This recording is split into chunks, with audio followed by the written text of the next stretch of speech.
Welcome to IHIP News. Today I would like to discuss a lot of people that we know personally, and I'm sure that a lot of Americans know personally. They claim to be fiscally conservative and socially liberal, and they enjoy the gay people that they have in their lives, but when they go to vote, they vote against the LGBTQIA community's rights. And they say, well, Donald Trump has never really been, hard on gays, or I've never heard him speak out against gay people. And I just think it's important that we look at all of the people that surround Trump every day and their record, their public record about homosexuality. We're going to start first with Moses Mike Johnson, the Speaker of the House. Kylie, play the clip. Cape File has uncovered details about Johnson's history with a group that promoted gay conversion therapy. Here's some of what he said in the past. It's time for an honest conversation about homosexuality. There's freedom to change if you want to. Our race, the size of our feet, the color of our eyes, these are things we're born with and we cannot change. But what these adult advocacy groups like the Gay, Lesbian, Straight Education Network are promoting is a type of behavior.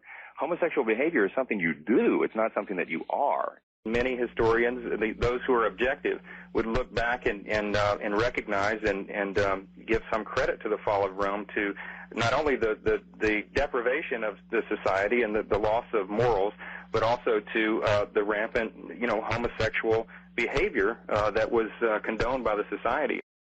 Rampant homosexual behavior. I mean, this is 2024. And that is the Speaker of the House that says such crazy shit. And he and his wife have invested lots of money in these pray the gay away places. And it just to me sounded like he was trying to convince himself homosexuality is something you do, not something you choose, I believe was the quote. What's your take on that? I think that, number one, we have all the evidence we need that Mike Johnson is the biggest dick on the planet. But for him to say it's something you choose, not who you are, it shows that he does not believe in science or facts or expertise, which we know. And I'm with you. If you are this mad about gay people, what are you hiding? Why is your son monitoring your gay porn use? Why is your wife, isn't she in charge of like a gay conversion camp? And then he says something like, well, you can't choose your eye color. You can choose to be gay. This is a man that does covenant marriages. So he wants you to get married and never be able to get out. So he's not for freedom of choice for everyone. He's for, I want you to do what I morally think you should do.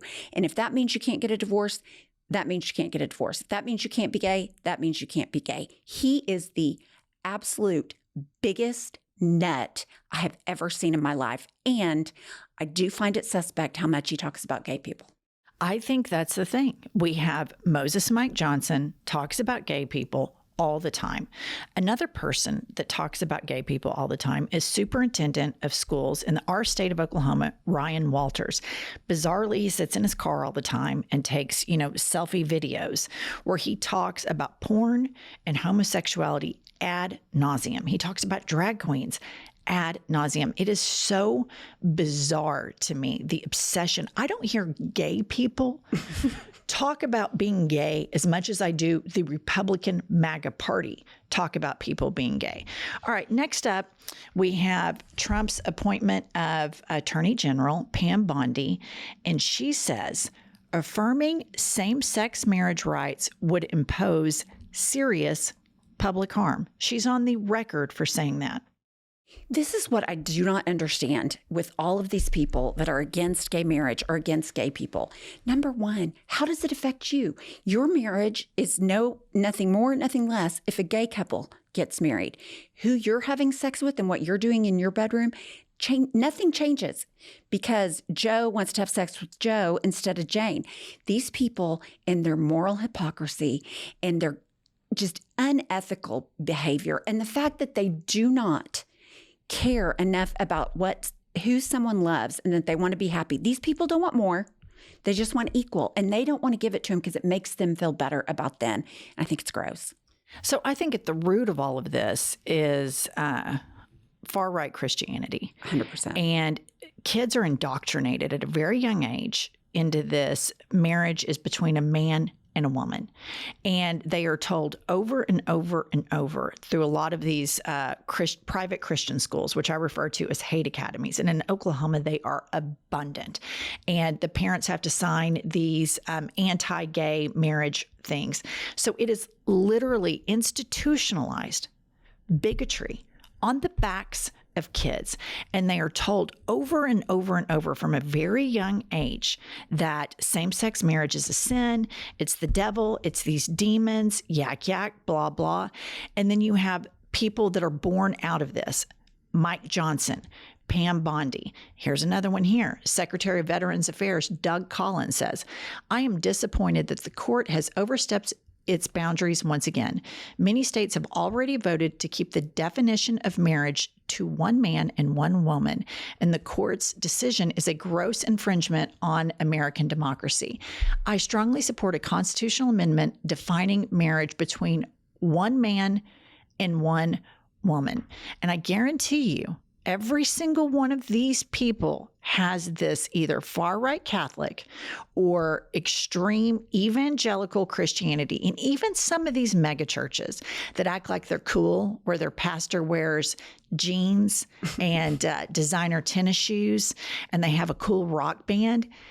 Do not kid yourself, guys. We live in the buckle of the Bible Belt. This one man, one woman marriage thing is deeply embedded and deeply indoctrinated into the culture of suburban America. Twice in the last calendar year, they've attempted to, the Democrats have made legislation to codify as a right IVF, but Republicans always vote no. I mean, unanimously, they vote no. They do not want to make IVF a law. Why is that? I thought, why wouldn't they want that? You know, Republicans have infertility issues either. Well, I read an article that is because IVF is the primary source of how homosexual couples have children. They get a surrogate, they have, a sperm donor, and they don't like it. And that, to me, is the meanest and cruelest. I mean, all the shit they do is mean and cruel, but they are, the Republicans and the far-right Christians, they play the long game. They play the long game. They have been, sculling around the abortion issue for years. Now Trump's taken it and it's back to the states. Now they've said, oh, well, it's a states' rights issue. These same states that have said marriage is between a man and woman also say you can get married at 12. They also say 10 commandments should be in classroom. I mean, these are not serious politicians doing good for the American people. They're right-wing, nutjob, Christian hypocrites. I can't stand it. Okay, and then another one of Trump's appointees, U.S. Ambassador to NATO, Matthew Whitaker, he said he opposes the repeal of the military's don't ask, don't tell policy and supported a constitutional amendment prohibiting same-sex marriage. He says, I don't want to see our military treated as a petri dish. And then the nominee for the Secretary of State, Lil Marco Rubio, says, I believe that marriage is between one man and one woman. I think that's what the law should be. I think you should have the law changed by legislature. And then, of course, we have Ted Cruz and Marco Rubio on same-sex marriage. Kylie, play the clip. In Obergefell, the court said, no, we know better than you guys do, and now every state must sanction and permit gay marriage. I think that decision was clearly wrong when it was decided. That court decision, Obergefell, should be overturned on the basis of the Constitution. I believe it should be between one man and one woman, and that decision should be overturned. Pumps, the pajamas with Dagsman, you and I cannot stop talking about them. That's why I'm so happy to share about these pajamas with our listener. They are the best pajamas, and I'll tell you why. Normally, sometimes I wake up kind of sweaty in the middle of the night. I've never done it with these pajamas. They are the perfect weight. Listener, if you want to stay warm but never overheat, Merino sleepwear make for the best thermal pajamas. 50% lighter warmth than other fabrics, 4 times more breathable than cotton, and 2 times softer than cotton. Nat Warm fabric consists of a blend of nature's performance fibers that give you the ultimate breathable, warm sleepwear. Listener, are you ready to upgrade your sleepwear? Discover the science of comfort with Dagsman. Their sleepwear is crafted to regulate body temperature, wick away moisture, and provide ultimate comfort all night long. Don't just take my word for it. Experience the difference yourself. Visit dagsman.com and use our code IHIP at checkout for an exclusive 15% off your first purchase. That's code IHIP at DAGSMEJAN. Sleep smarter, sleep deeper with Dagsman. Listener, I cannot tell you enough about Quince. It is a one-stop shop that lets you treat yourself and your loved ones to everyday luxury at an affordable price. I love Quince products. Not only are they cozy and comfy, but they're easy to take care of. The European linen sheets are so divine. And they have iconic Mongolian cashmere sweaters that start at just $50. Whatever you're looking for, all Quince items are priced 50 to 80% less than similar brands. They do this by partnering directly with top factories and cutting out the cost of the middleman, and that passes the savings right on to you. Quince is on the nice list. They only work with factories that use safe, ethical, and responsible manufacturing practices. So gift luxury this holiday season without the luxury price tag. Go to quince.com/IHIPnews for 365-day returns plus free shipping on your order. That's QUINCE.com/IHIPnews to get free shipping and 365-day returns. Quince.com/IHIPnews. So here you have everybody in Trump's orbit. And Trump doesn't care enough about anything.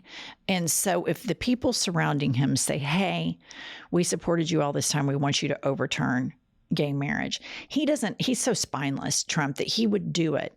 And this is where you have all of these crazy men, mostly, and then their internalized misogyny. You have a couple of female senators, like that one with the crazy hair, Blackburn or whatever her name, Marsha Blackburn. But these people are full-blown Christian nationalists. They know that the bulk of their constituency goes to these megachurches, sends their kids to hate academies. These people have a very black and white worldview. And if you've ever met any of them, nice on the surface, right below it, evil to the epicenter of their core. I have never ever met an evangelical Christian that is truly, truly good, that truly champions for the downtrodden, that says it's not my place to judge homosexuality. At the end of the day, the majority of these people, and we know this, listener, because we live in the buckle of the Bible Belt, they use the N-word in white circles. They demean people that are on food stamps. They demean people that are immigrants that are working hard, but are so happy to go exploit their lower wages in labor. This is the most hypocritical cancer in the American public right now, is the mobilized right-wing religious lunacy. And we are Gen Xers. I grew up around these people, and it is just such a stain on the American public that they have mainlined and mainstreamed hate. They want to put it into law, and that they feel that they are above any form of criticism. And when you have a religious group that thinks that they can't be criticized, that you can't apply critical thinking to them, that's not a religious group. It's a cult. Right. And here's the deal. They are infiltrated politics on every level. These mega churchers, the pastors, they're praying, doing tongues and all that. And it's just all, they've thrown out the cancel culture issues of drag queens and gay people. They're not doing business for the American people. Why aren't they talking about wages? Why are they so consumed with what people do in their bedrooms, what people watch on their TV, what books they read? Because they want to control them. And as Donald Trump always says, he does great with the uneducated.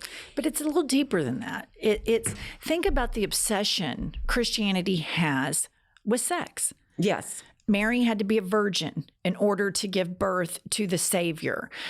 You cannot have sex before you get married.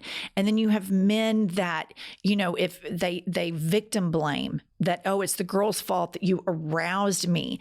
And so then I think there's this internalized jealousy that a lot of Christian men have, that gay men can just go, screw with reckless abandon, or a lot of these men are gay themselves, or a lot of them are somewhat bisexual when they watch porn. And so, but the emphasis that evangelical Christianity puts on sex is so bizarre, because from an evolutionary standpoint, we are hardwired to reproduce, to, perpetuate the species, survival of the fittest. And it's the one thing that that religion has failed miserably to try to control, is something, it'd be like trying to control breathing. You can't.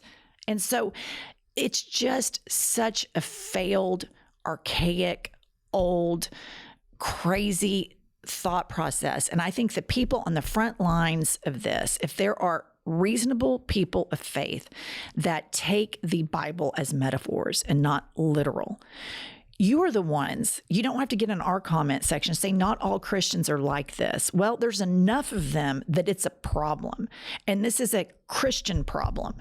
And the sane social justice Christians need to expose these hypocritical, hateful Christians like Mike Johnson, Ted Cruz, and then all of these megachurch pastors all over the United States of America. That is a total multi-level marketing pyramid scheme grift. They grift the public with impunity, and it disgusts me because I see it. I see these mega churches pop up all over the place, and it's just like the other day I was at one of my son's basketball games, and there was a guy who had a shirt on that said, "Jesus strong, Trump tough." And I'm just like, this is the dumb shit. This is the dumb shit that this megachurch culture breeds, whether it's in rural America or in the cities or in the suburbs. The core of a lot of this is this fucked up Christian nationalist evangelical stuff. And you can look no further to all of the red states that have these policies. They are the bottom states in the country. It fails the masses. It fails the public. They do not care about accountability. They do not care about public health, public safety. It is all about profit, profit, profit, control, control, control. Yeah, and I think one of the, in reading Freud, one of the number one things religion was designed to do is control people, to keep them subservient. And that goes back to sex, goes back to women. Yep. I mean, it's all right there. It is meant to control. And who controls? The patriarchy. That's right. All right. We'll see you guys tomorrow. It's so